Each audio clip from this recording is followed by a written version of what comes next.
Hello all. So in the previous videos we have already learned about the site investigation procedure to be conducted for a contaminated land and how different sampling methods can be applied to the land to collect the required number of soil samples to assess its contamination. So once we know the type of contamination existing in the site as well as the extent of contamination, we can propose a suitable remediation technique to that particular contaminated land. So, through this video, we will I'll give a crisp introduction into the remediation process, and we'll also look into the few treatment methods that can be applied for remediating or rejuvenating contaminated land. Soil remediation or rehabilitation is actually a process by which a contaminated land can be brought back to its original condition or uncontaminated condition to some extent. Uh, Maybe in all of the cases, the land cannot be brought back to its pristine condition or its pure condition as it was before contamination existed, but to an extent that the land may be useful for some other land use or for some other purpose intended for future. But there, before we apply a suitable remediation technique, there are several considerations that which we have to look for, like what is the nature and distribution of all pollutants in the contaminated sites. So obviously, during the site investigation procedure, various analytical screening methods can be conducted by which we can detect the different contaminants present in the ground, as well as to some extent we'll be able to determine the by collecting required number of soil samples from various boreholes stretched across the site. We'll be able to know the extent of contamination that is existing and thereby fix a area of contamination within the site itself. So the nature and distribution of pollutants is to be known for applying a suitable remediation technique, and also each type of pollutant will be harmful in some way or the other. The threat posed by the pollutants will be different. So the remediation technique to be applied should be contaminant or pollutant specific. And then the land use requirements and intentions, that is a future use for which the this contaminated land has been planned for. Based on that we can apply the remediation technique. Maybe we'll have to go for multiple number of techniques to be applied in order to make it in order to make it useful for the proposed land use.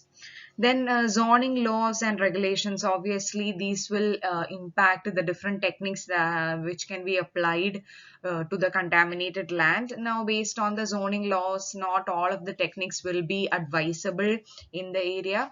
So we'll have to look into these laws and regulations before a particular technique is applied. Then money also matters a lot.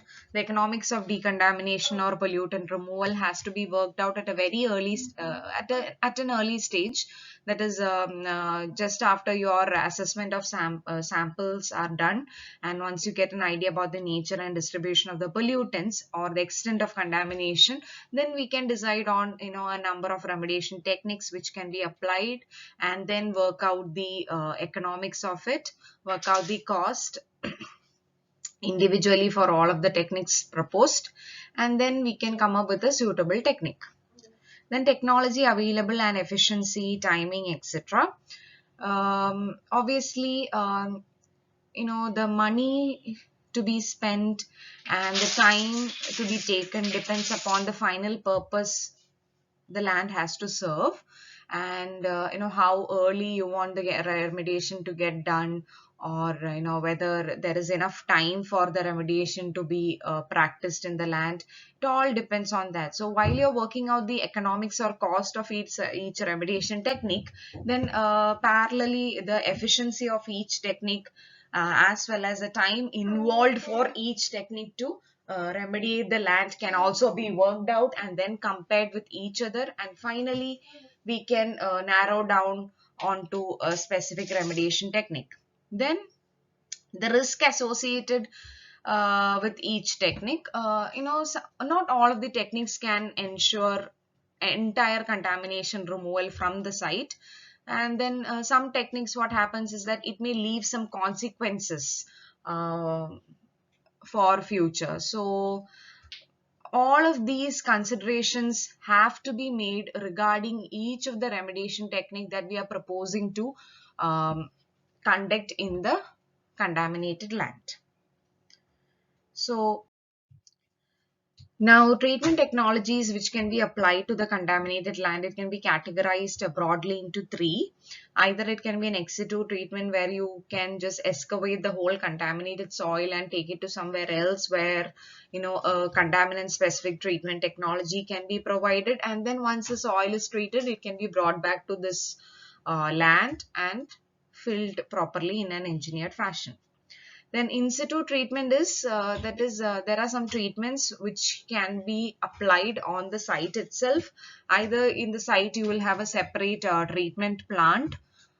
You can set up a treatment plant, or within that area of contamination itself, that particular treatment can be applied. Okay, so the soil doesn't have to be excavated. Within wherever the soil lies, contaminated soil lies, there itself the treatment can be applied and the soil can be rejuvenated. Now, the third type of treatment which can be applied is containment. Now, containment means here the method or the technique that we apply ensures that the contaminants will no longer be able to transport themselves through the subsoil or water. Okay, so wherever they are, we'll contain them within that area itself through some treatment method. Okay, so these are the three different forms of treatment that we can apply to a contaminated land. Now, one of the most simplest methods of remediation or treatment for a contaminated land is excavation and disposal. This is a very simple technique to be applied, doesn't require much technical equipment or such personnel to apply this technique. It's an ex situ treatment where you excavate the contaminated soil out of the site and then you dispose it off somewhere else.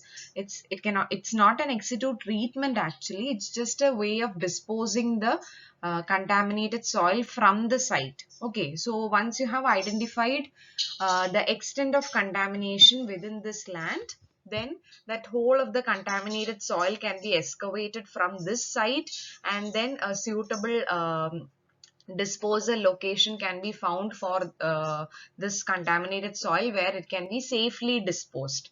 So the only one of the problem associated with this is that we have to find a safe disposal point where this contaminated soil can be disposed of, and where it doesn't really pose any future threat to the environment. So either you can just take out all of the contaminated soil, or you will be just taking the soil from the worst hotspots. So by different sampling methods, you can, there is provision to identify the worst hotspots in the area also. So either those soils from the hotspots will be removed, or maybe from an entire area will be removed. Okay. So this is a treatment method where you are not eliminating contaminants from the soil. You are simply excavating the soil, removing the soil and disposing it off somewhere else, far off from this site. Okay, so it's a very relatively low cost and technically simple operation, and it requires only little specialist knowledge. But obviously, when you are carrying out this work, you have to, whenever you are doing this excavation with the help of labor, uh, safety precautions have to be taken to ensure that this contamination doesn't affect the people who are working, who are doing the excavation part. And this has to be done in a highly controlled way, so that that while removing this contaminated soil also, there should not be any there should not be any risk for other type of contaminations or it should not pay for another contamination in the site. Okay, so that has to be done properly. The excavation has to be done properly and with careful control, so that no other risk of contamination is possible within the site.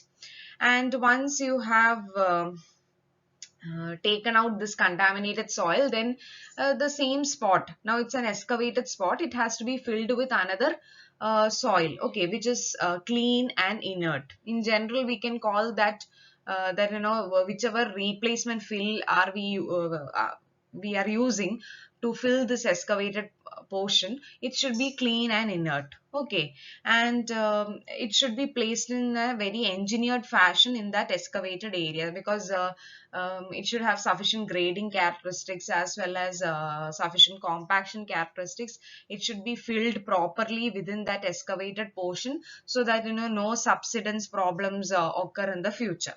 So these are the things to be taken care of while carrying out this excavation and disposal work. And as I said, here we are not eliminating any of the contaminants. Simply we are identifying the area of contamination and excavate and the volume to be excavated, and then we excavate that huge volume of soil, contaminated soil, and dispose it off somewhere else in another safe environment or land we dispose it off. And then we have to fill this excavated portion with a good engineered fill. Okay, now that is how the excavation and disposal technique works. So it's a very simple operation to be done. Only thing is that we have to exercise some control while carrying out this excavation, so that no other contamination or no other risk are associated with the people who are carrying out this excavation work. Okay, but obviously, like any other method, this has many disadvantages. The first disadvantages comes in the form of risk associated with transporting materials. So you are transporting this huge quantity of contaminated soil from this site to another disposal site. So you don't want any spillage to occur, maybe due to some accidents or due to some other reason. No way there should be any spillage of this contaminated soil into the roadways. Okay, but because then it would be an additional work that you have to do, because a lot of care and control has to be exercised then to remove that contamination from wherever it has caused spillage. So there are risks associated with transporting these materials. Obviously, those are there. Then, if the excavation, once you have identified the extent of excavation to be done, and if the water table is quite high or near to this level of excavation, then there is a chance that there can be an influx of water or inflow of water into your excavated portion. Okay, so that is also, the water can get contaminated, then you'll have to go for treating the water. So we have to take necessary precautions to make sure that there is no inflow of water into this excavated area.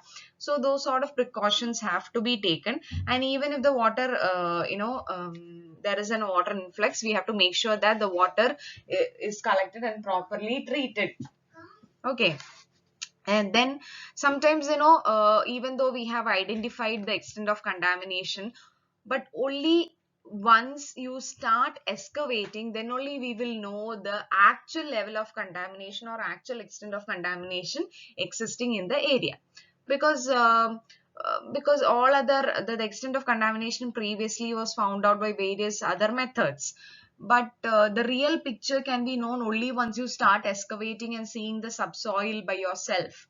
So sometimes, due to that, the actual volume of material to be removed, tipped and replaced may be significantly different than the design estimate that you had made before applying this excavation and disposal technique.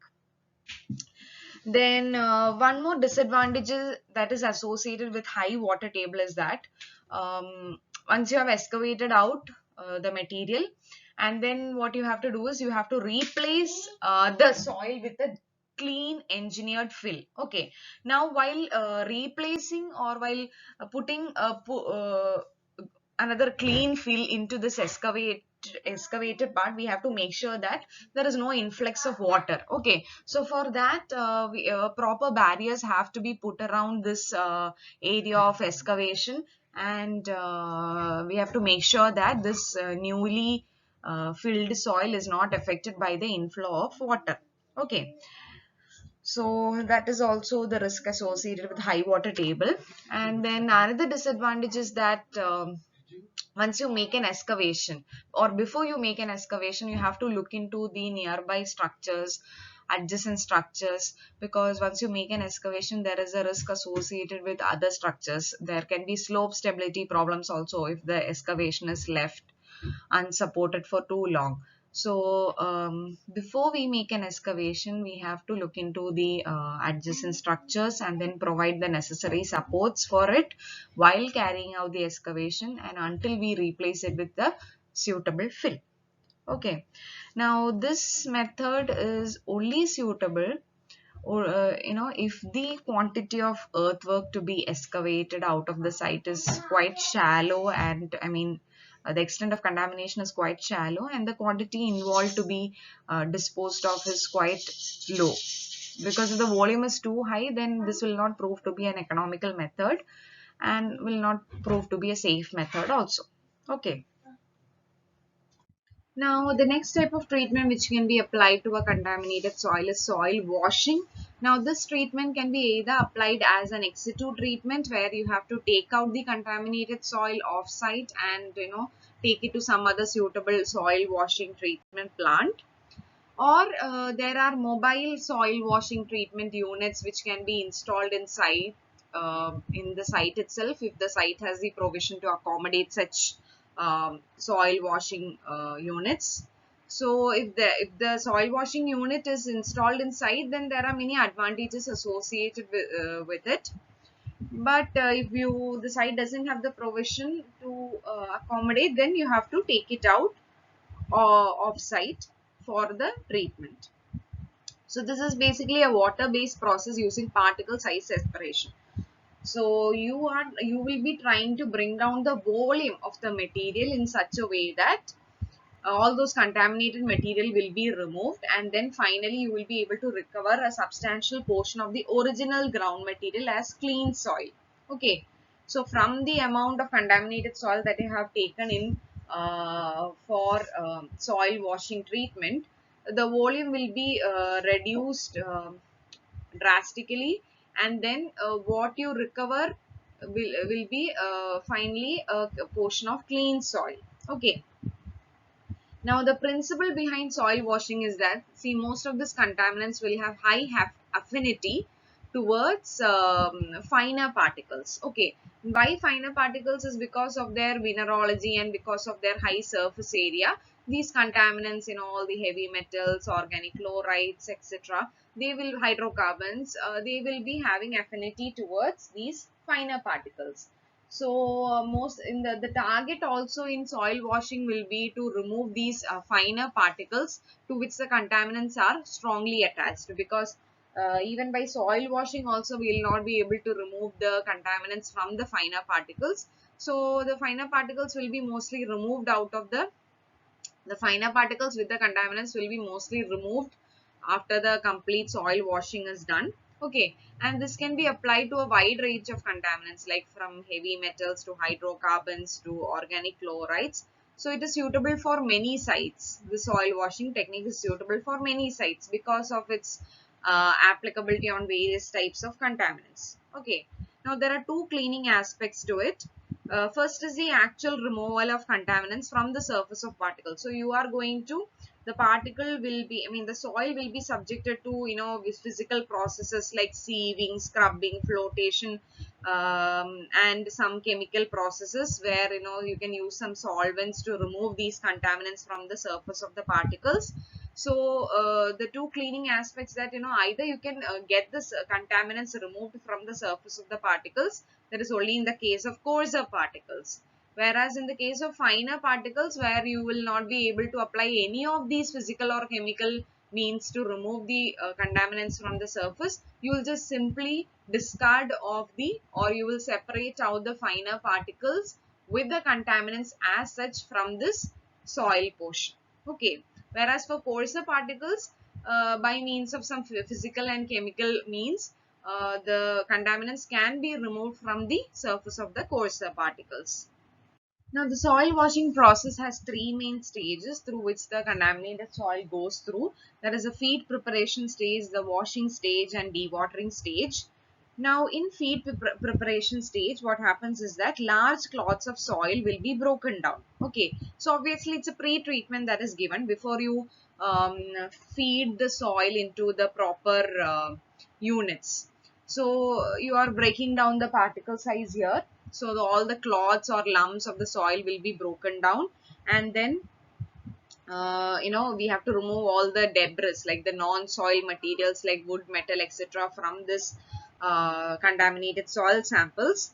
And then, as I said, it is easier to remove the superficial contamination from the coarser particles than from the finer particles. So the coarser particles with superficial contamination can be subjected to high pressure washing in this while it is passed through screens itself, and then it can be recovered as a cleaner material from there itself. Okay, so once the coarser particles are recovered as cleaner material, maybe it can be sent back to the site, or it can be sent back to the site, or if the soil washing unit is at the site itself, then it can be immediately used for filling it in the site. Okay, then comes your washing stage. So in washing stage, you have a multi-stage attrition scrubber. So the soil from the feed preparation stage will be fed on to this multi-stage attrition scrubber, and then it will be mixed extensively with a extracting agent. So this extracting agent can be water or any other chemical agent. Okay. Now we already discussed that the finer particles like silt and clay, for the finer particles it is difficult to remove the contamination from them because of their because of the high affinity of the contaminants towards such finer particles. Okay, so for such finer particles, in order to remove the finer particles from the coarser particles, uh, a combination of mechanical dispersal and shear stress from vigorous rotating impellers and addition of chemicals that can help in removing these finer particles from the coarser particles. Okay, so this is a multi-stage attrition scrubbers where you have rotating impellers and all. So due to that process, you can remove the finer particles from the coarser particles, and then the finer particles can be separated from the scrubbed granular material using hydrocyclone separators. Okay, and sometimes you might have to use some extracting agents other than water to remove these soluble contaminants. There will be contaminants which can be removed. For removing those contaminants, especially which can form some colloidal suspensions, we can use some chemicals, allow them to form some colloidal suspensions, and then remove it from the washing stage. Okay, and then so now you have separated out the finer particles from the coarser particles, and now you have the cleaned coarser particles also, which can be separated out. Now what you're left with is a sludge. Okay, now sludge disposal is also a tedious way of managing the waste, because it will be helpful if we can reduce the volume of the sludge to be managed and disposed. So this sludge mainly contains all those finer particles uh, with the contaminants. Okay, so in order to reduce its volume, we can bring in a combination of gravity, sedimentation, and dissolved air flotation.